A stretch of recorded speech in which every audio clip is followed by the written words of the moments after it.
Song of the week.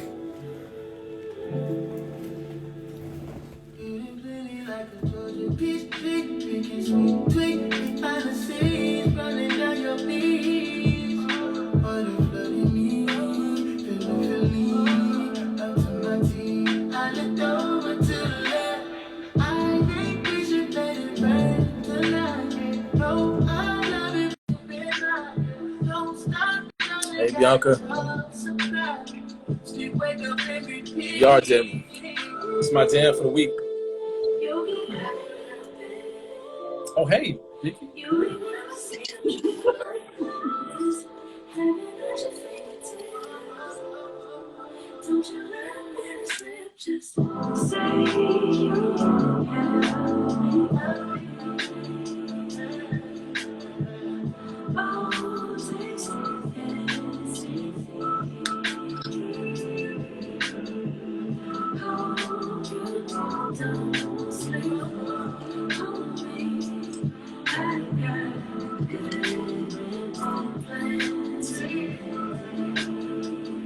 Candy, welcome, love. Welcome, Bianca.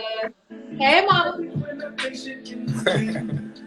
I got this shoulder thing from Abdul now. Now this is gonna be my new thing. I get that to her. You said nice music, of course. Hey. Chemistry, intimate memory. Every time I give you all my energy. Welcome, Joseph. Hey, boo.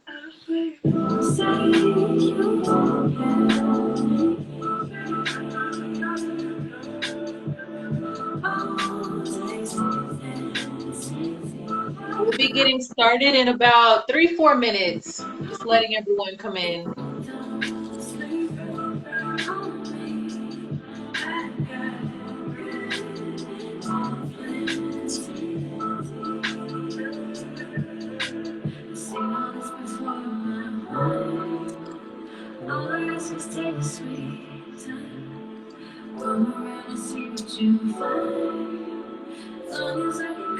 Lex, welcome.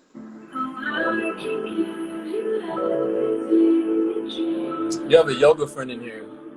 br.rc, she does yoga too. Oh, really? I'm about to think of her. Fellow yogi. Okay. I'm gonna have to get at you after the show.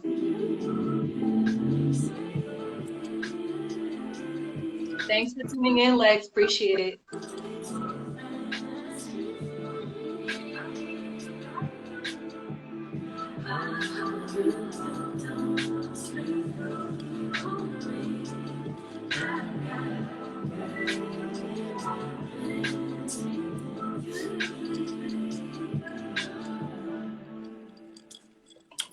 And it's on repeat.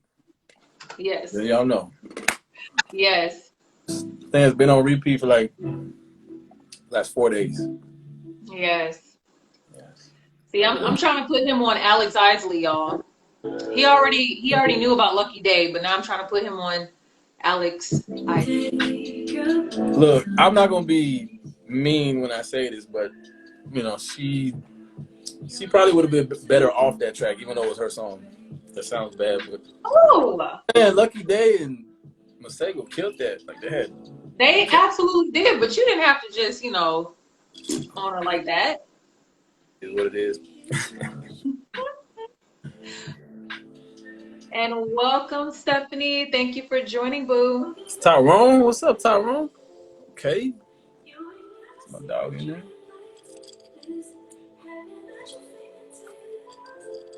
One more minute, guys.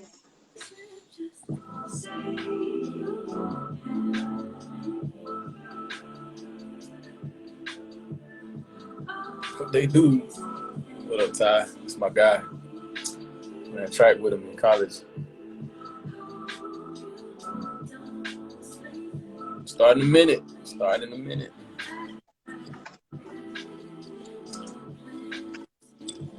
Put a heart or a hand in the chat if y'all are drinking with us tonight. Let's see the hands. Are you drinking? Grown up talk. Hopefully you are.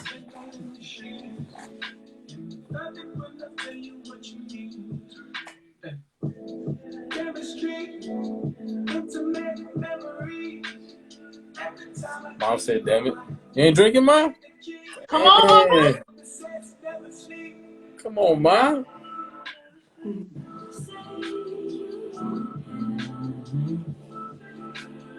Hey, I see my own mama in the chat. Your mom's in? Yep. Okay. Thank you for joining tonight, Mama. Appreciate it. You must have peer pressure. All right. Absolutely, we're not apologizing for it. It's absolutely peer pressure. It is. All right. We're going to roll. I think we're going to roll. Let's Ready get to roll. started. All right, everybody. Welcome back to episode 4 of On the Spectrum. I am joined by my lovely, beautiful, gorgeous co-host, Miss Victoria Chestnut. Everybody give a round of applause. There we go.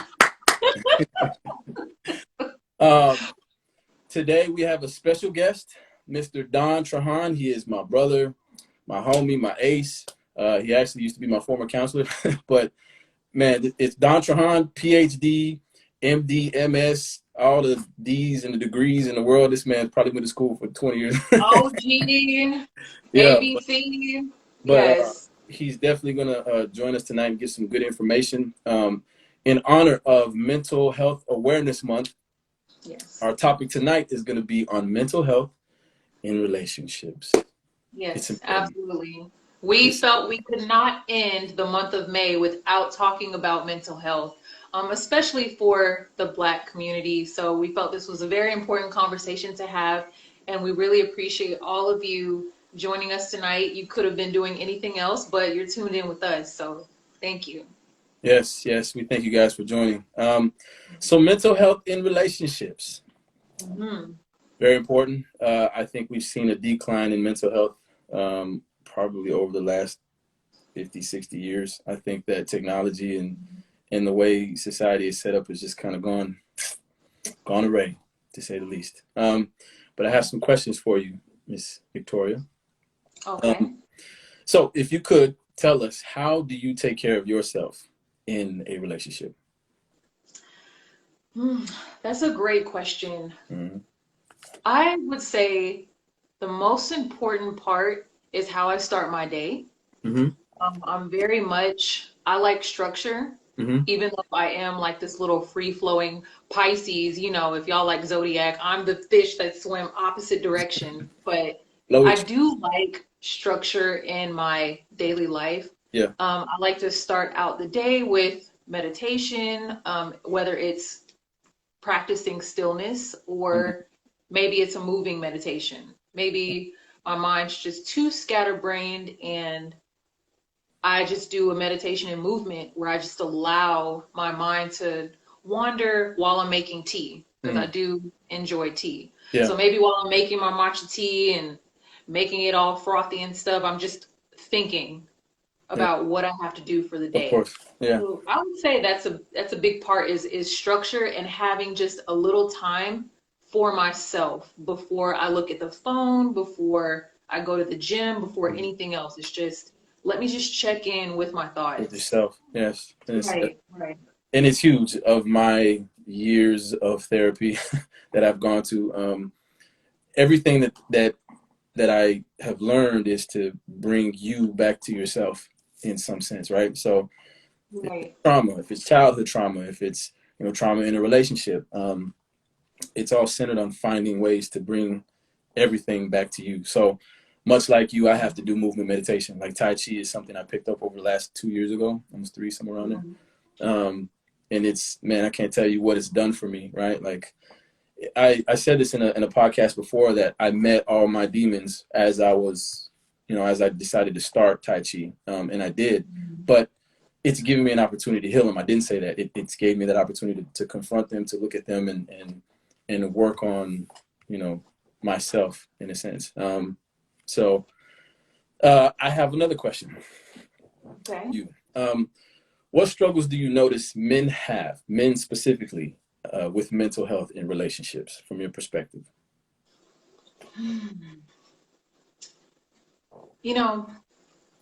If I had to summarize it just from the men I know from family, I grew up in a very masculine family, lots of strong men, and also I have a lot of male friends. Mm-hmm. I'm one. And I would say, yes, of course, for life. Yeah. But I would definitely say like the overarching theme is perhaps fear.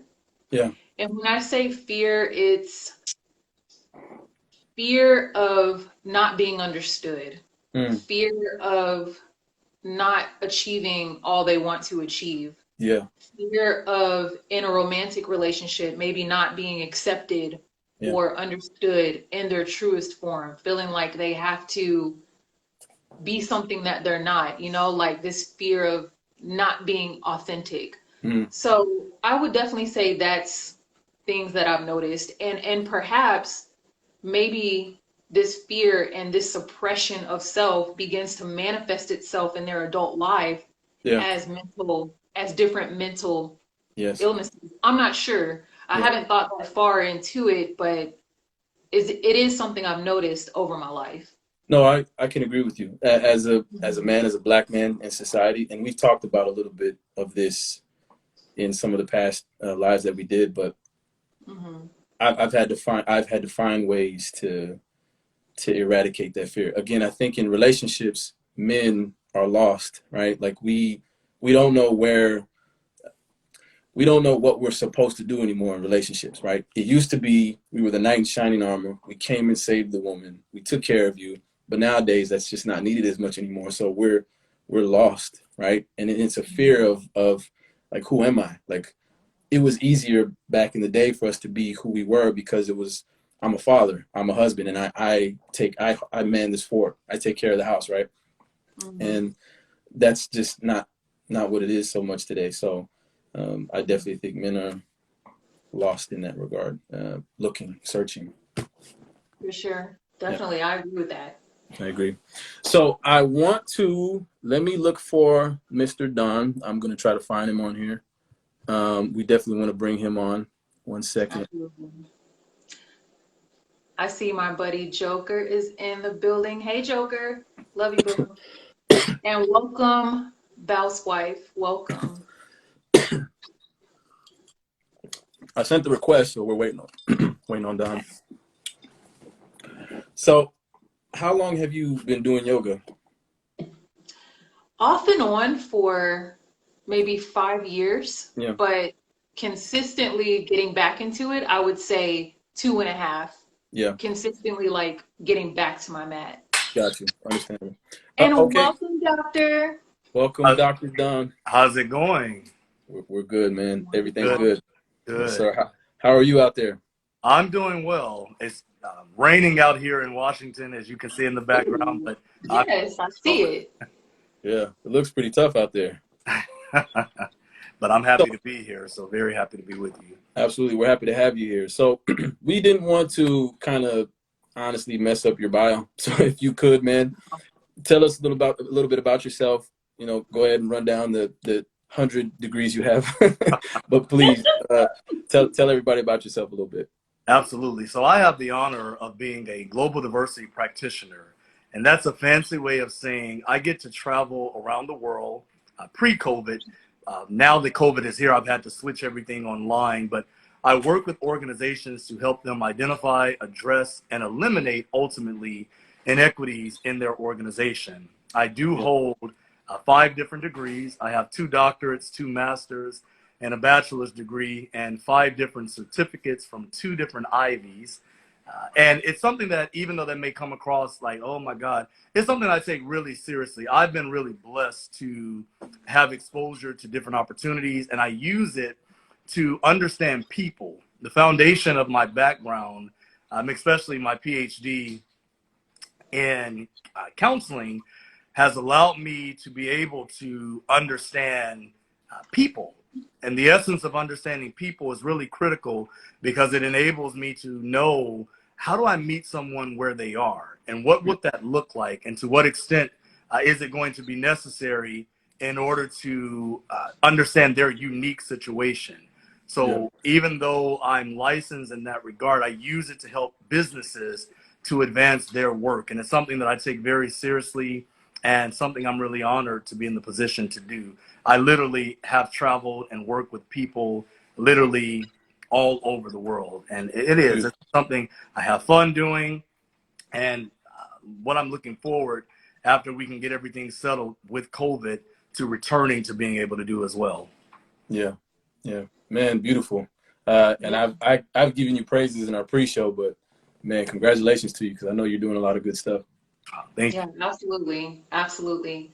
So, doctor, over your years of clinical study and now consulting, what differences have you noticed regarding mental health in the Black community? Absolutely. Great question. So I think I would be remiss if I didn't acknowledge that on yesterday we celebrated, and I hate to even use the word celebrate, but we passed would be a better way of saying it, the 1 year anniversary of the murder of George Floyd.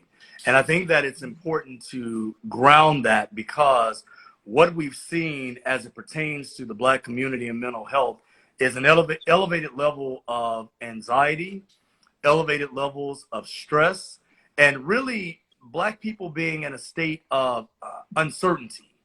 Because the truth of the matter is, at any given time, we can walk outside, and with someone's lack of understanding of who we are or what we may present with, or just anything, our lives can be taken.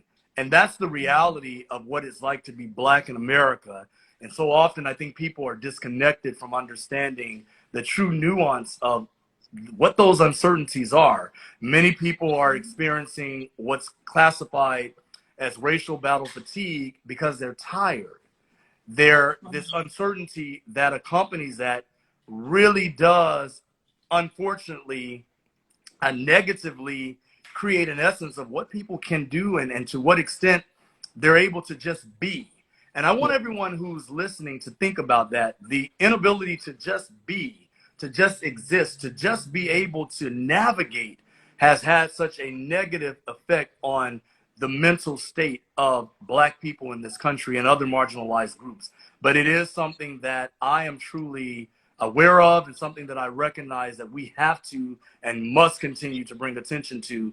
And one of the most critical elements is to call it what it is. George Floyd was murdered. Breonna Taylor was murdered. Ahmaud Arbery was murdered. And let's take it back, because this is not something, I think we have to understand the essence of history in this country. Emmett Till was murdered. And I bring Emmett Till up because my grandmother attended school with Emmett Till in Chicago. And it's something that I'm often thinking about with the intergenerational trauma that exists in not only the Black community, but so many other communities, that is so critical that we understand.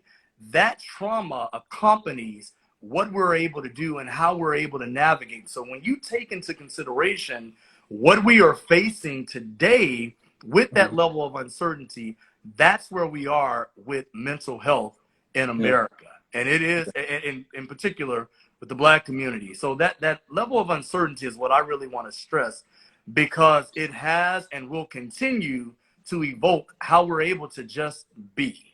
I want everyone to really think about that. I agree. That's beautiful. So in addition to how society views us or misunderstands us, misclassifies us, and the inability to just be, are there any other factors that you would say are contributing to mental illness in our community? I think if you take it from a DE&I perspective, lack of access, lack of resources. I'll reintroduce rather the generational trauma. And that is what it's doing collectively, because these are not isolated events. Collectively, it's causing us to experience what, for many people, we don't even know how to classify it as a form of mental health. We just start to normalize it and expect that that's the way in which things have to be. But I think the combination of all of these factors, I'd be remiss if I didn't take us back through the last 4 years. If you think about the political climate in this country and what that did, all of that contributes to how people are able to show up and what they have to deal with. And for us, unfortunately, because of the nature of what we dealt with and are continuing to deal with, it just add layer on top of layer. So that's where, and there's no one single element. It's the combination of all of these factors. Even the point, if you think about it in this way, I want to pose a question to everyone, and I really challenge you to listen to what I'm going to share. We have been introduced to, and some may understand, post-traumatic stress disorder, or you may have an idea of what that may be. Of course. Let me pose a question. I want you to really think about this. What happens when there is no post? What happens when there is no post?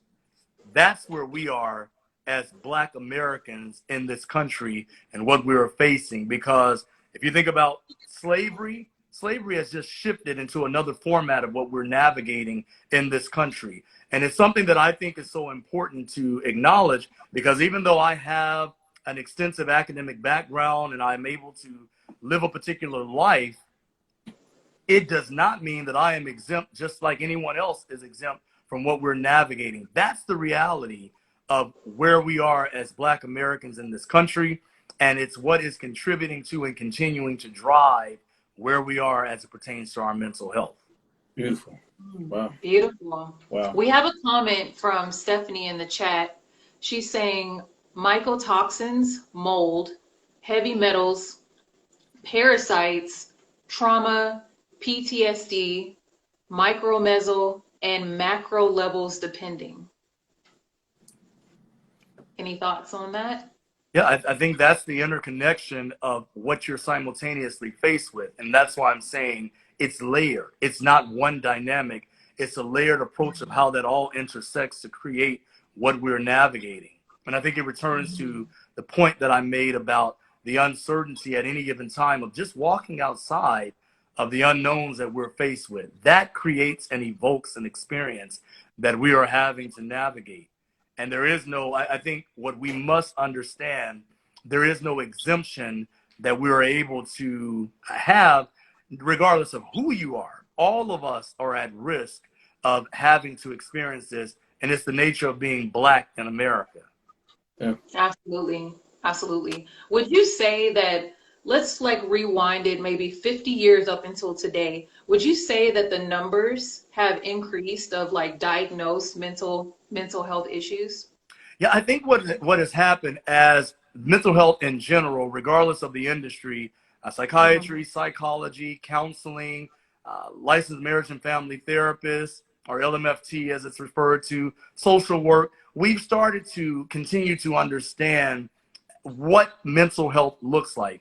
And because we've been able to move forward as a society in some regards, we've started to be able to understand what this looks like and shows up for different communities. Primarily, if you look at the onset of mental health, it was designed for white people and address issues, even the theoretical concepts that accompany what we do were rooted in theorists that were white.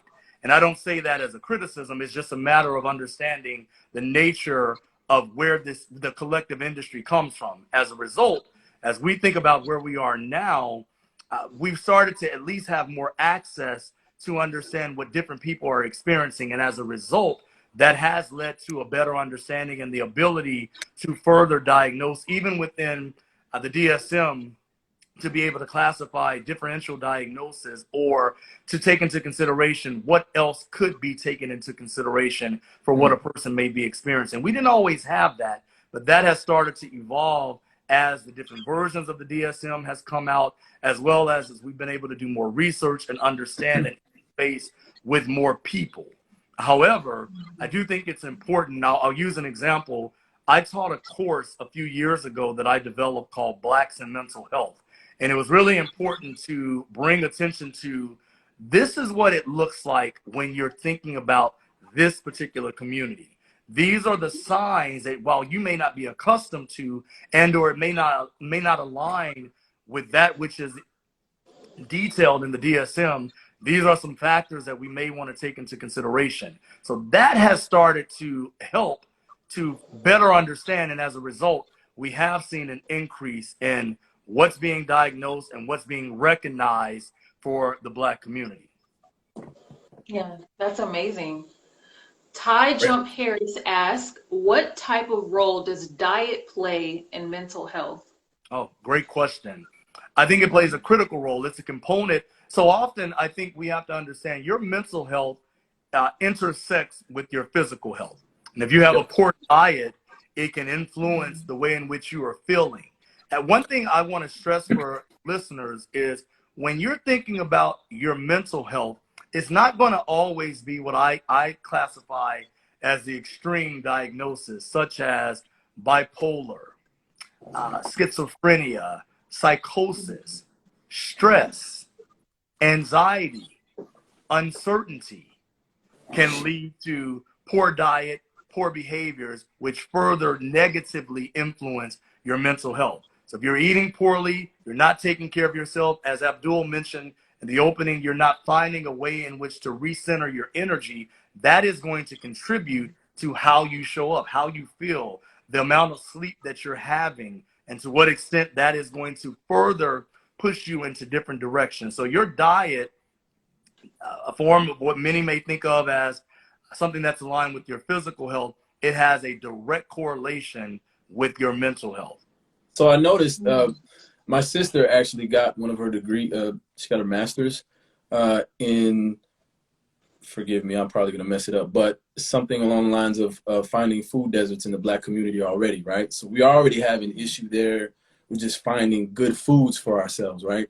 What do you feel about that? So here's where you have to understand and really dissect what systemic racism and elements of oppression really look like. In Right. many cases, we have no access. Right. We have no access. Right. So if you look at Black communities primarily, look at what type of food is available. Look at the financial resources. Even let's take it to consideration because I want everyone to understand the interconnection of what this looks like. If you look at COVID-19, disproportionately, overwhelmingly, Black people were dying the most in this country from COVID. That's not by mistake, that's by design. Why Right. would that happen? Because we are in positions I can across this tell. country overwhelmingly where we are disenfranchised. We are in positions where we don't have access to be able to afford the necessary resources that would allow us to be able to eat more healthy. It's much Mm-hmm. easier, depending upon your circumstances, to eat food that may not be in your best interest. But if that's all you can afford and that's what you have access to, Yep. that's what you're going to do. So Yep. you think about it in terms of, and someone just wrote that in the chat, it's much cheaper to get the food that is unhealthy for you versus what you need to be able to reposition yourself or have a diet that would allow you to improve your mental health. And if you don't have access, and you have to understand why these systems intersect is no different from even understanding how redlining, and yes, everyone, redlining still has an impact today. It has not gone away. It is something that we have to look at, and that's a form of systemic racism and intersections of oppression. So that's why, as you start to think about even elements of comprehensive community development, we have to understand, well, it goes beyond just creating access. You have to look at all of the elements, which include access to healthcare, access to better diets, access to financial literacy, because those things that we lack in many cases reinforce why we are continuing to see the positions that so many of us are in. It's part of the reason that I have to consistently remind myself why I am in a position of privilege, if you will.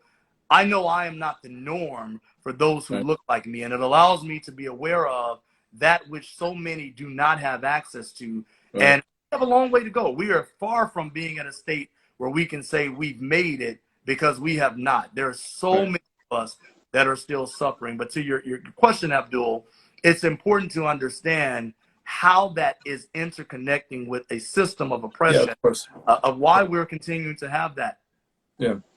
One of the Absolutely. things that we talked about here, uh, and trying to solve a complex problem, right? Like the Black community and the ailments that they face. One of the things we wanted to do was put a store, a grocery store in place, right?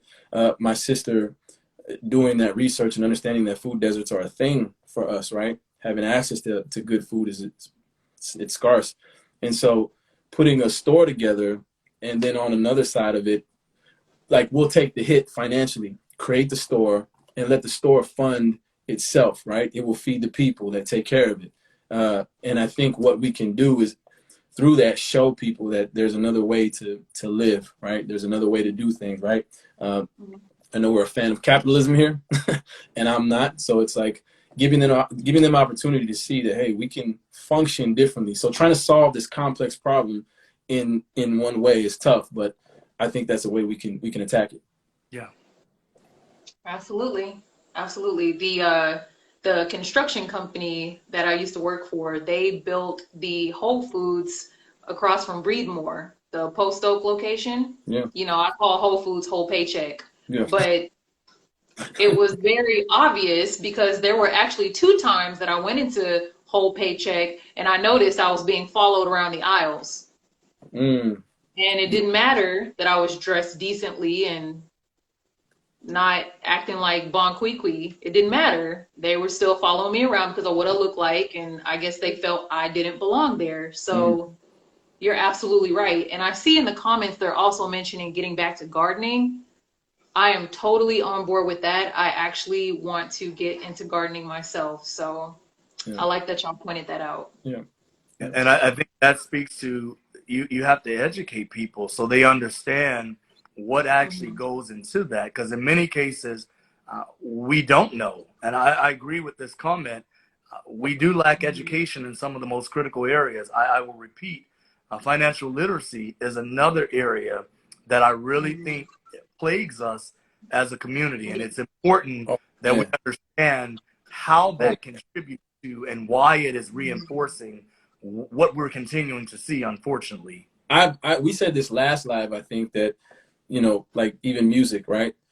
Music used to be a product that was used against the system. And nowadays it's literally being a megaphone for it. It preaches it. We somehow lost ourselves and we preach, we probably don't know it, but we preach capitalism, which is the bane of our existence, in my opinion.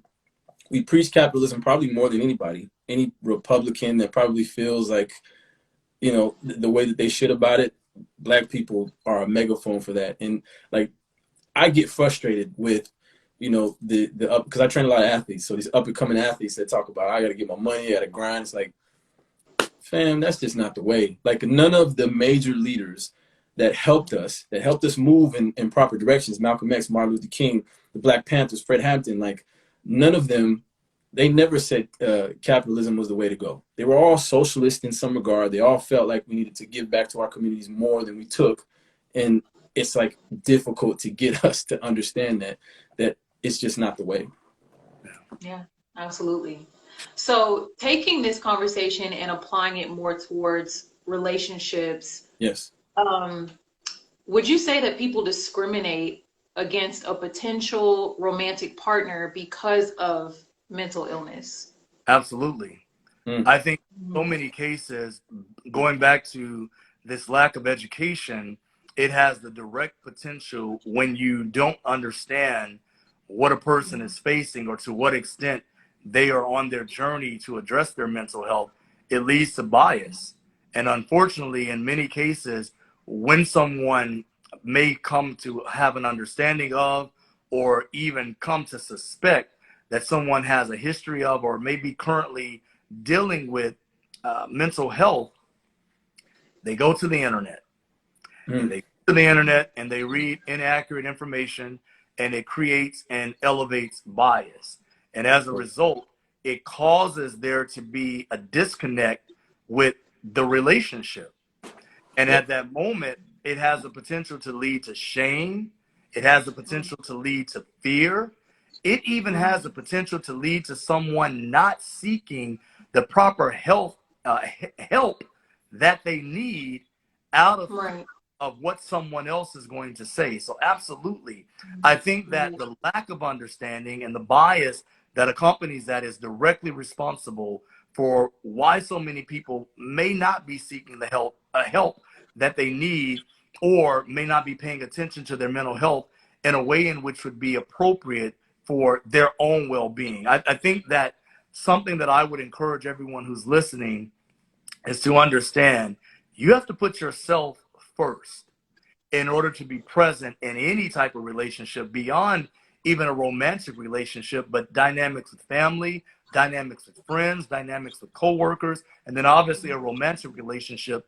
You have to put yourself first. If you're not in a position where you can find whatever that looks like for you, then you are not going to be able to be present, or you will put it off, put it off, put it off, show up, and later on it will shift to other forms of where you are. So I'm going to encourage everyone, don't allow your well-being, whatever that means for you, to lack as a result of fear of what someone else is going to say.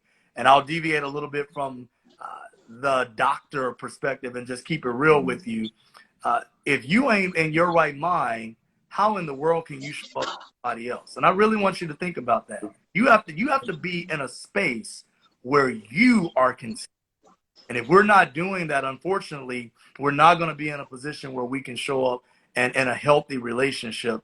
And what may happen, unfortunately, is a continuation of bad behavior. I'm going to give you an example. I want to put a plug in there for this book that I'm reading now by my favorite artist, Michelle Williams. Michelle makes a comment. Her book just came out yesterday called Checking In. And she makes a comment in her book that talks about looking at relationships as intersecting with, or bringing in a relationship, a glass of water that you've had in another relationship. And I want you all to catch it. You bring that glass of water in, and it has rocks and debris and sticks and all this stuff from a previous relationship, and you're giving that to the person in the new relationship and asking them to drink the water down. Yeah. I found that to be so profound. And when you really dissect that, it's like, how can I come into a relationship and be present in that relationship and grow in that relationship when I'm expecting you to drink this glass of water that's filthy, instead of being able to pour it out and give you a brand new glass, brand new cup that you can drink out of? So think about that. The lack of understanding that accompanies even that is part of the reason why relationships and bias pertaining to that is impacted. So absolutely, if you do not understand what someone may be dealing with or may have a history of, I do believe that it has a direct impact on relationships. And it's part of the area that I think we have to do a much better job on educating if we are going to be able to shift. And instead of being a deficit to someone, being in their corner or being a level of support or a beacon of support for that person in their journey. So Don, let me ask, and I know this may be difficult to do, right? But like, I don't think we can put numbers to it. It might be a little too tough to do, but from your experience, how prevalent is mental illness with the Black community? We'll just start there. Like, are you seeing, and we talked about it a little earlier, but like, how many, like, if you could, out of 5 people, how many of them suffer from a mental illness?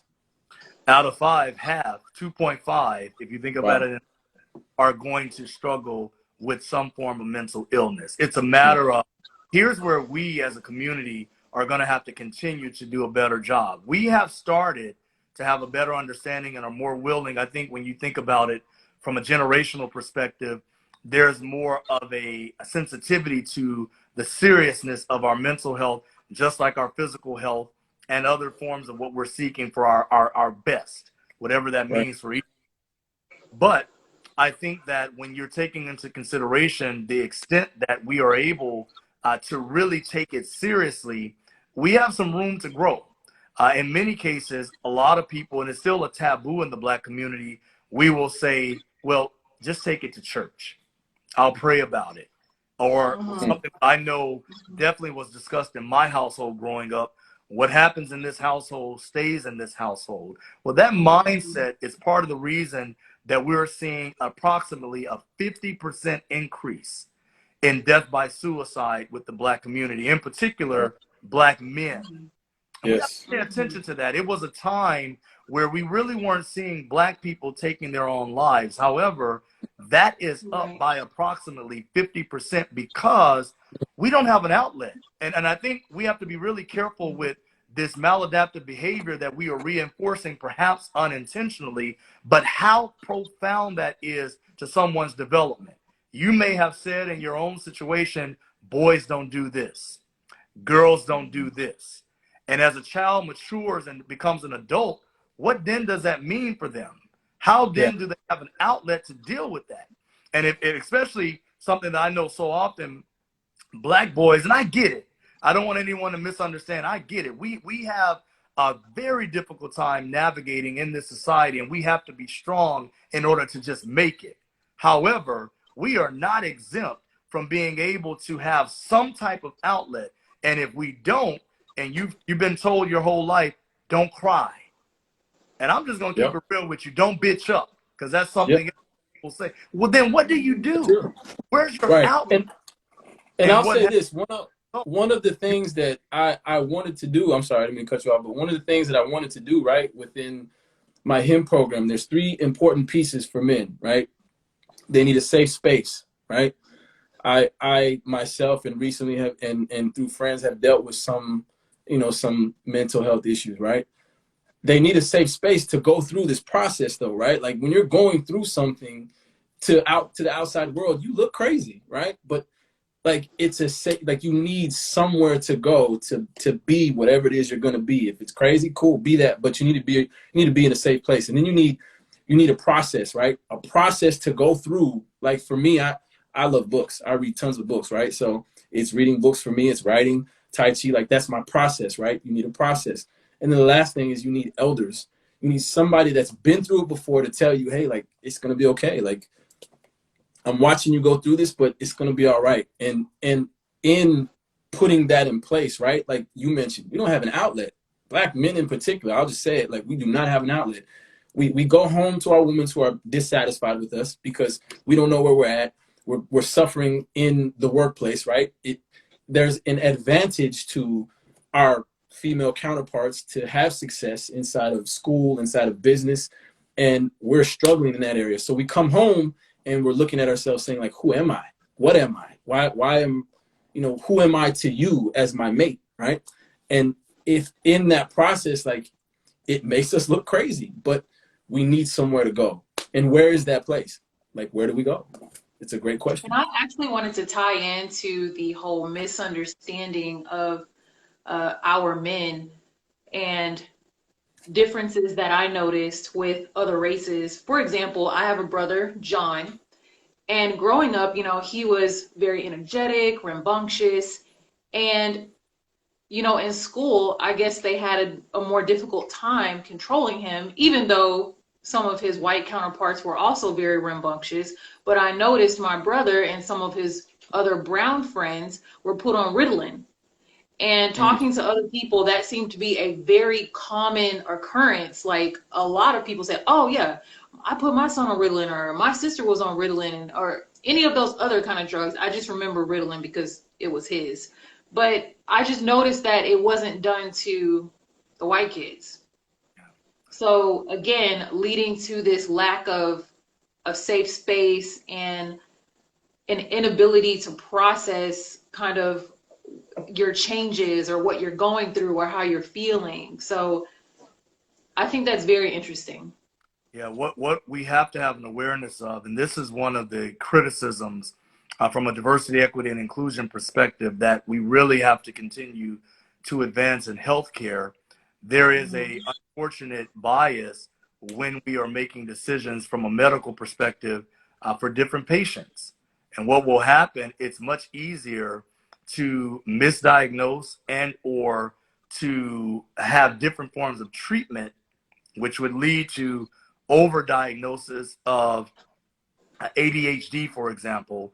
And as a result, it leads to this medication that reinforces, and you don't see the same thing. But that's a stereotype that accompanies misunderstanding of from a cultural perspective. And we really collectively in all industries in that regard, but definitely from a health perspective, academic medicine, or in different facilities that pertain to health, we have a long way to go to be able to really address the misunderstanding and misdiagnosis. Let me give everyone an example. I had an opportunity and still teach for an organization, healthcare organization.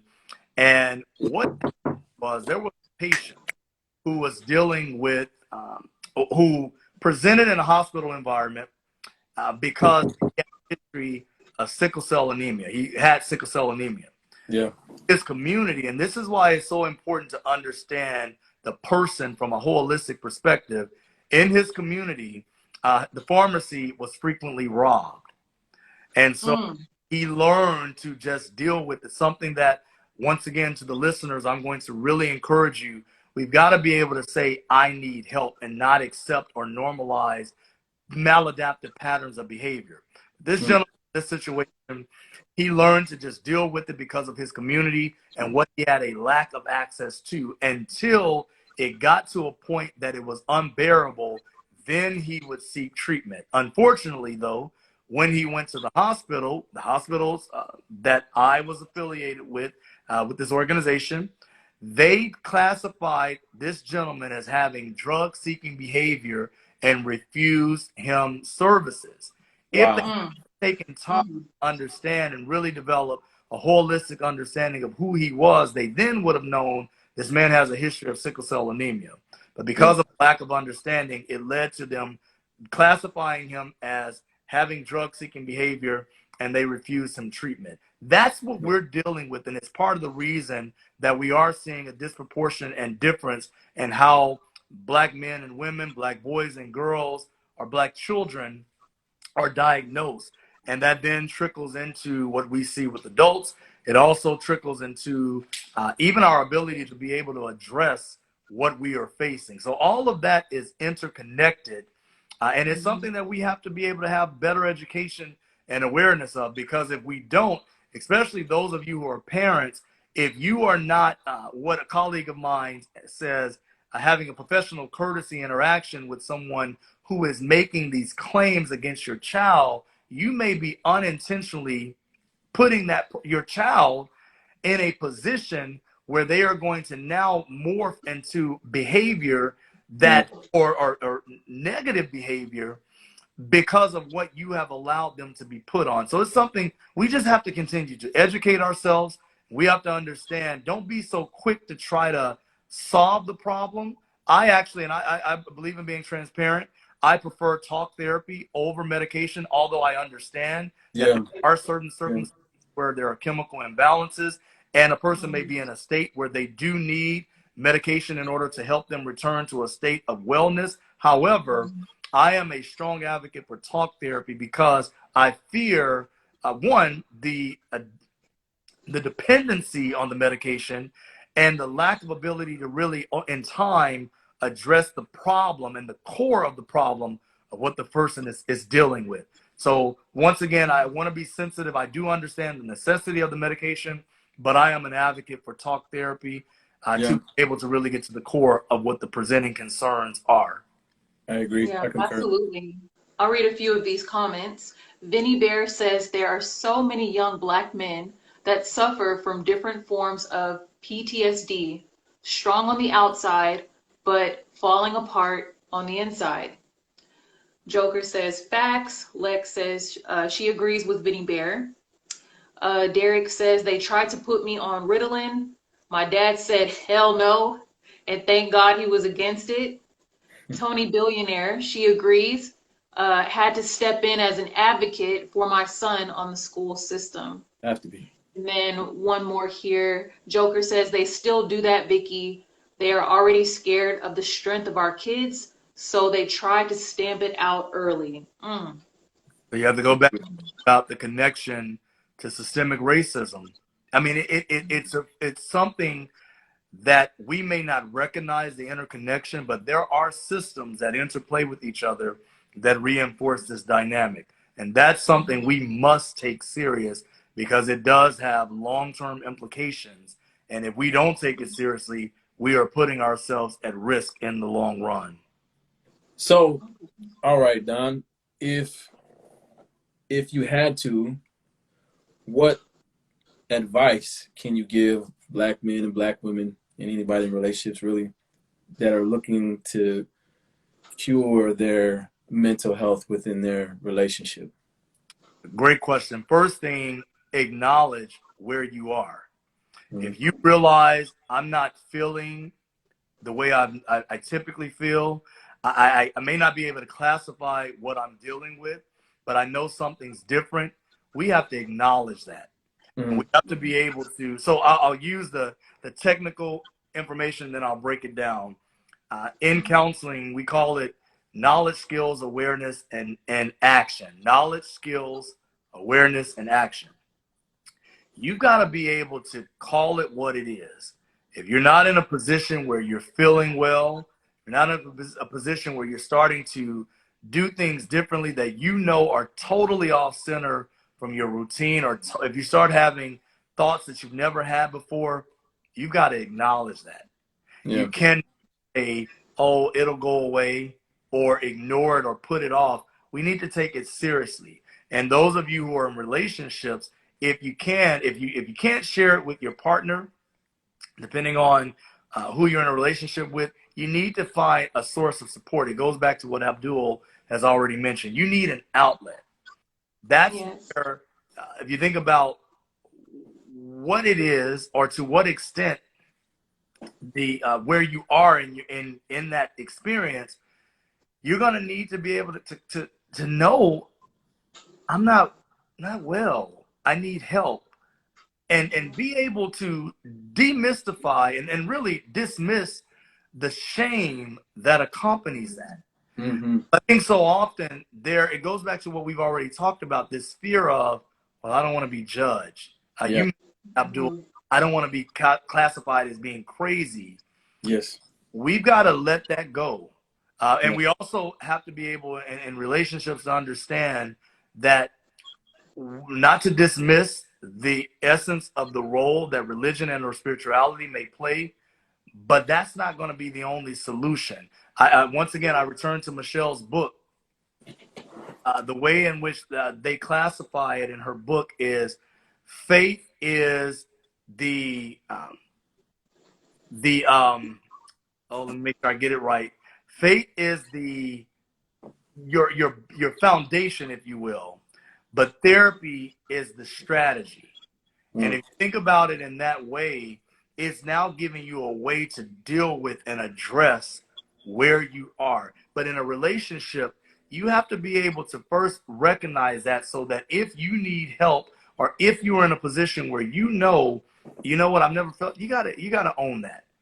Once you're able to do that, and you've identified either your partner or whatever your community or your village is that you can be real with, then you have to actually act on it.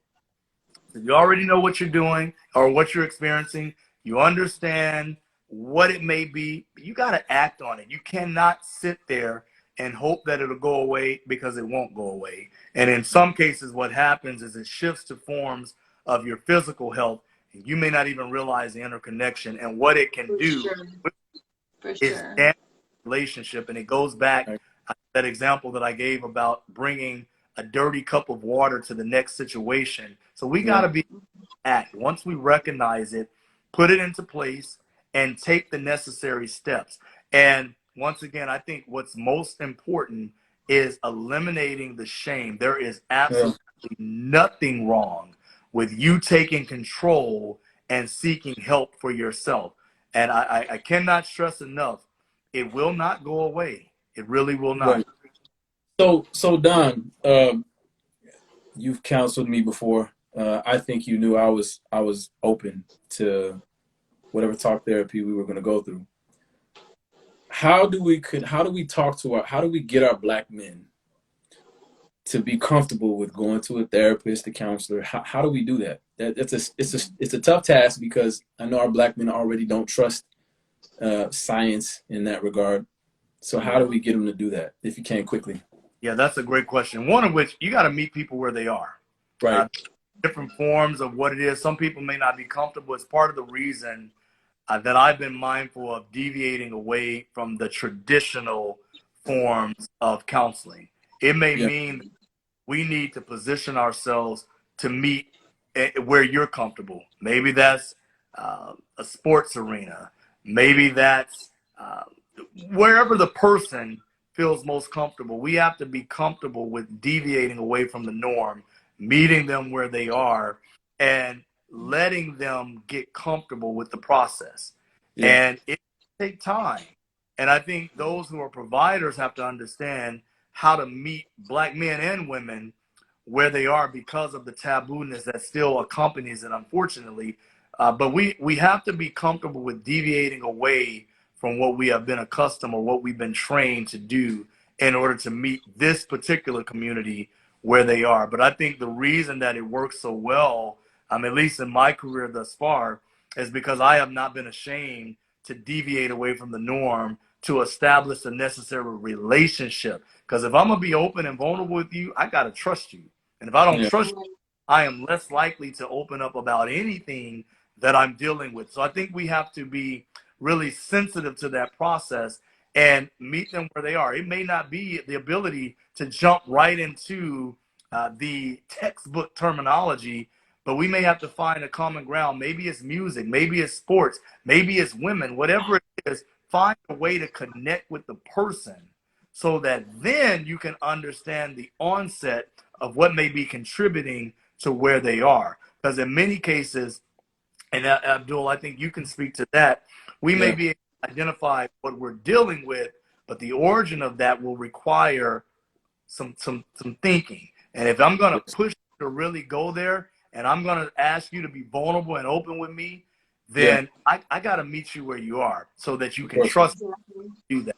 And I would Of course. echo that with Black women.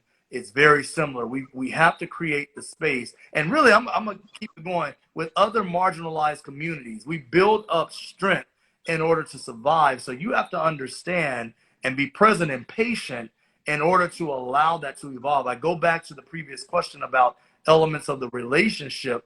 That same regard, if I have not created that in that partnership with that person, I'm not going to be open with you. I'm not going to be vulnerable with you. So Of you course. can judge if I can feel disconnected.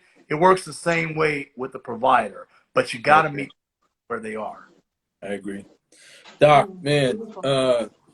I hate to say this. I could listen to you all day, but I know we're running short on time, and I know we have to kind of get our closing remarks in. But if you can, for the people, I know you're not practicing as much anymore because you got tons of stuff on your plate. But if you could kind of let the people know where they can contact you if they do need to have questions or whatever the case may be. Absolutely. Please feel free. You can reach me on my website, www.drdontrehanjr.com. Obviously, you can follow me on IG, Dr. Don underscore Jr.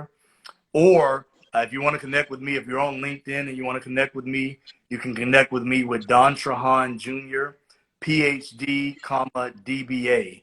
And I do, if you reach out to me, I have a section on my website called Ask Dr. Don. And if you send me a message, I really do respond to those messages. So please feel free to reach out to me on that way. But anyway, you want to connect with me and follow up, I'm happy, even though I may not be able to directly provide you with that type of service. I can help you get connected to get the help that you need and or the individuals with whom you may be engaging to make sure that they're taken care of. And I would be honored to do that. Perfect. Don, Beautiful. man, Beautiful. my brother, thank you so much for joining us. It was a pleasure. I'm gonna go back and watch this multiple times just because you dropped some gems in there. I'm pretty sure I missed. But man, thank you for your time. I know we're gonna get our closing remarks in. But Don, thank you so much. I appreciate you. Oh, my honor. Thank you so much. Thanks, man. All right, then you can go ahead and click that X button on the top, Don. Thank you all. Yes, sir. Thank you, man. And yes, please reach out to him if you guys have any questions or need any type of professional referrals or anything like that. Ladies, listen. Ladies, don't be in his inbox talking about, oh, doctor, I need a diagnosis. Don't do that. Don't do that, ladies. Okay. Oh, that's funny. Okay. I know we always try to end the show quickly on some solutions. We are Yeah. we want to have conversations, but we're very much a solution-based show. So with that being said, I kind of want to throw out some things that can help you all that are in relationships deal with one another with regards to mental health. So the first thing is communication. I think everybody has talked about that before, but what's more important than communication is understanding, right? I think that we can communicate, but if there's a lack of understanding between you all, it's the conversation and the relationship will probably struggle.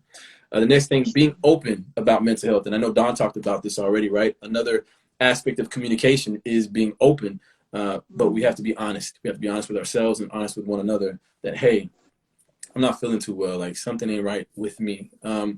Next one is encourage your partner to ask questions, right? We got to ask questions, man. Like, and you have to be open to the answers to those questions as a partner. If you have somebody that's dealing with mental health issues, be open to the answers. The next part is set boundaries, right? We all have to set boundaries, but more importantly, we have to learn how to respect those boundaries, right? I think that's something that we don't do much of in our community. The last one is try to separate your mental health problems from your relationship problems. Again, it's, there are going to be issues in relationships. Don't tie them together with your mental health. Treat that separately. And it takes somebody very mature to understand that. But the more work you do on yourself, the more you get there, the more you'll be able to see the two for what they are. So. Absolutely. And the very last thing I'd like to add is just paying attention to your loved one's behavior, whether it's a romantic relationship or your children or your parents. Sudden changes in behavior or sudden loss in appetite, any prolonged depression or thoughts of suicide, you should take all of these as signs that something could be wrong and they just don't know how to reach out to you. Right. So paying attention and having that innate maturity and awareness to kind of notice if something's going on. I just want to add that too. I agree. Black men, get in therapy, dog. I know you're struggling. I don't care what nobody say. Get in therapy, man. You need it. Trust me. Even if you don't think you need it, you need it. Okay. Well, guys, this concludes episode 4 of On the Spectrum. Thank you so much for joining us as always. This was a heavier topic, and honestly, we could have went on much longer about it. Next week, episode 5, we're diving back into interracial relationships, part 2. Y'all be sure to tune in. It's going to be a dumpster fire, and Abdul likes that shit. So y'all tune in next week for part 2 of interracial relationships. Appreciate you guys. Thank you for showing up. Thanks for commenting. Share the video afterwards. It's going to be on my page. You can share it, comment, like, all that good stuff. Appreciate you guys. Thank you. Love you guys. Bye. See you.